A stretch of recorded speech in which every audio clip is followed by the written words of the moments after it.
Bueno, lo comentábamos en los titulares, ¿cierto? Donald Trump anunció que ante la falta de respeto que él dijo en su opinión ha mostrado China, elevó a 125% los aranceles a ese país con un efecto inmediato. Todo esto apenas horas entrará en vigor el 104% que fue anunciado ayer. Claro, y inmediato además hay una respuesta por parte de China, también con una elevación de los aranceles.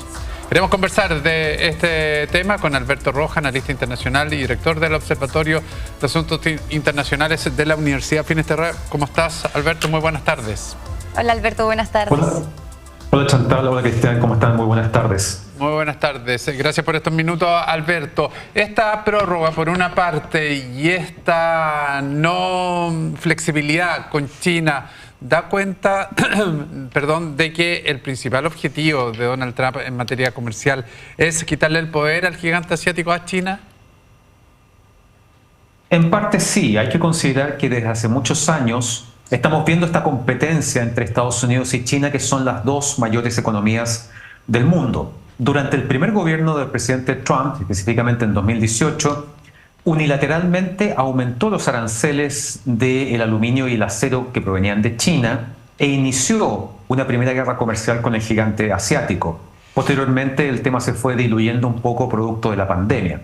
Sin embargo, ahora lo que hemos visto es un Donald Trump en este segundo mandato mucho más activo en términos de tomar medidas que, por un lado, tal como él lo ha dicho en sus diferentes alocuciones y discursos, fortalezcan a Estados Unidos y, entre comillas, hagan justicia frente al tema del comercio internacional entre Estados Unidos y otros países. Esto básicamente considerando como parámetro la balanza comercial, es decir, la diferencia entre lo que ingresa por efecto de exportaciones y lo que sale por parte de importaciones. Entonces, en ese contexto, claramente la semana pasada vimos esta declaración en la cual fijó una serie de nuevos aranceles a todo el mundo prácticamente, con un piso del 10% y con variantes según cada uno de los países. Claramente China se lleva la peor parte porque Estados Unidos, específicamente el gobierno del presidente Trump, ve en China un rival no solamente en términos económicos, lo ve en términos tecnológicos, lo ve en términos sistémicos políticos. Estados Unidos es una democracia, China es un régimen de partido único. Y en ese aspecto, China busca transformar, modificar el sistema político internacional como lo hemos conocido desde fines de la Guerra Fría hasta ahora, y que es un sistema político internacional fundamentalmente construido por Estados Unidos y sus aliados.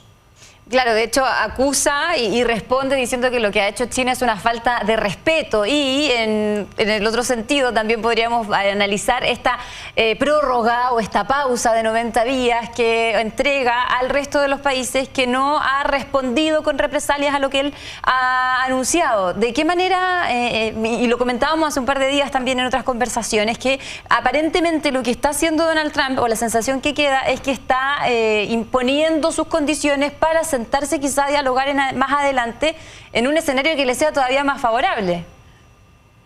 Sin duda hemos estado acostumbrados a las declaraciones del presidente Trump en términos de que muchas de las cosas que él dice se ven y parecen muy extremas, y eso genera gran incertidumbre y preocupación a nivel internacional en términos multilaterales y bilaterales también. Lo vimos con México, lo vimos con Canadá. Sin embargo, también hemos aprendido que parte de su estrategia es exagerar estas declaraciones, porque cualquier cosa que obtenga por debajo de eso ya va a ser una ganancia para su gobierno y para Estados Unidos. En ese aspecto, aquí lo que vemos o lo que se puede interpretar es que a través de esta alza de aranceles a nivel mundial, puso a prueba a los países, diferentes países, países aliados, países rivales, etc. Hemos visto que China ha respondido con más aranceles, la Unión Europea también, pero ha tenido una actitud mucho más gentil o generosa con aquellos países que no solamente no aumentaron sus aranceles hacia Estados Unidos, sino que tampoco intentaron negociar o pelear con la Casa Blanca este tema. Frente a ellos hay una especie de premio, una zanahoria. Frente a los que reaccionaron aumentando los aranceles hacia Estados Unidos, hay un garrote. Y esa es un poco la lógica que está manejando Trump, no solamente en el ámbito económico, sino también en el ámbito político. Ahora, ¿en qué medida esta guerra comercial desatada por Donald Trump afecta otros puntos de su política exterior? ¿Las va a seguir manteniendo de acuerdo a lo que prometió en campaña, a lo que está establecido, o se centra todo en lo que pueda venir de aquí en masa con negociaciones? Esa pregunta es muy difícil de responder. Sabemos que el presidente Trump en muchos aspectos es bastante impredecible. Por lo tanto, lo que vamos a tener que, ver con tranquilidad es cómo son las respuestas y el ir y venir de reacciones de Estados Unidos con otros países frente a este tema arancelario, y sobre todo cuál va a ser el impacto más allá del ámbito económico. Toda esta guerra arancelaria, como se ha definido, tiene un impacto tecnológico, geopolítico, que evidentemente podemos profundizar. Y en ese aspecto, esta pugna, esta lucha entre estos dos gigantes está arrastrando al resto del mundo, tal como efectivamente ocurrió con la primera guerra comercial que Trump declaró a China en 2018. Y en ese mismo, siguiendo la línea de preguntas difíciles de responder, ¿cómo debieran ser estos 90 días para esos países? Podríamos, yo sé que es súper complejo porque, claro, siempre Donald Trump pues pueda salir con algo inesperado. Podríamos encontrarnos, no sé, con que haya países a los que definitivamente les quiera retirar este 10%. ¿Cómo podrían ser los 90 días, digo? Probablemente van a ser 90 días complejos en la medida que entendemos que Donald Trump no tiene una mirada afín al multilateralismo, tampoco una mirada afín a las grandes instituciones u organismos internacionales como Naciones Unidas, la OMC, etc. Entonces, en primer lugar, probablemente vamos a tener que analizar el tema en términos bilaterales. ¿Cuál es la posición de Estados Unidos y la reacción de otro país frente a estos aranceles? La respuesta frente a un país como Japón, o Vietnam, o Israel, o Brasil, va a ser 1 a 1. Y Trump está acostumbrado a eso.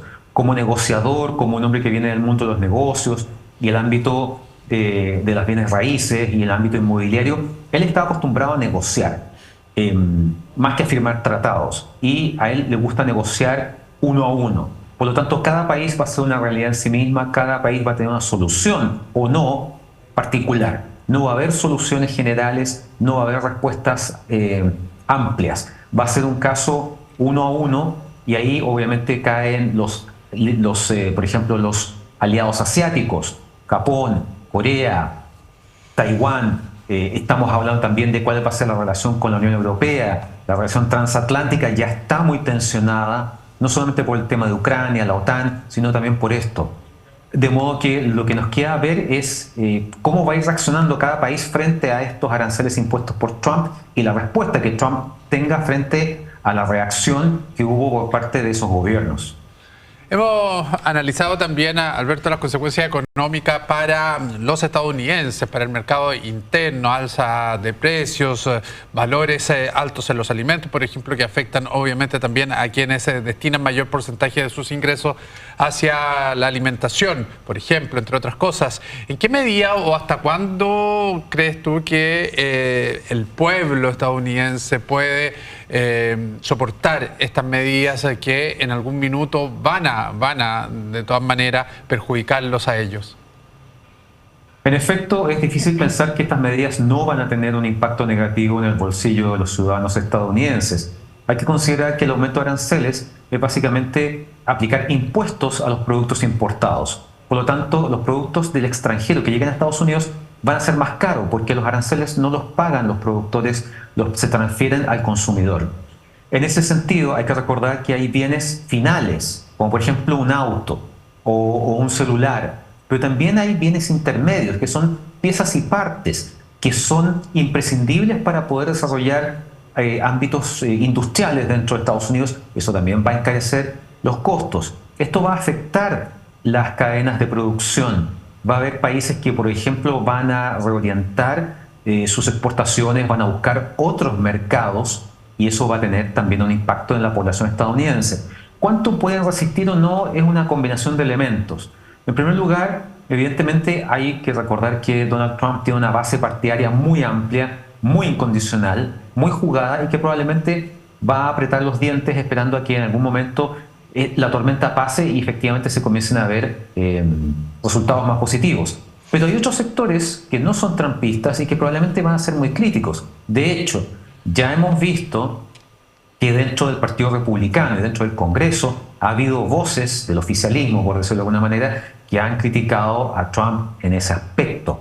También hay sectores productivos que dicen esto va a terminar mal. Y no hay que perder de vista el factor político.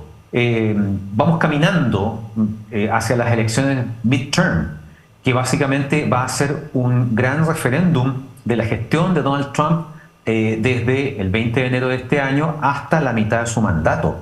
Y ahí el Partido Republicano corre el peligro de perder la situación que tiene actualmente en el Capitolio, en donde controla ambas cámaras. Podría perder una de las dos cámaras o incluso ambas. Y eso estaría altamente conectado con los perjuicios o, digamos, el difícil camino por el cual está llevando Donald Trump a los estadounidenses, porque incluso cuando él dice los aranceles van a incentivar a que las empresas estadounidenses dejen de producir en México y China y se muevan o vuelvan a Estados Unidos, efectivamente van a volver a Estados Unidos y van a dejar de contratar empleados chinos, vietnamitas o de otro país y van a contratar estadounidenses. Pero ahí hay que tener un detalle.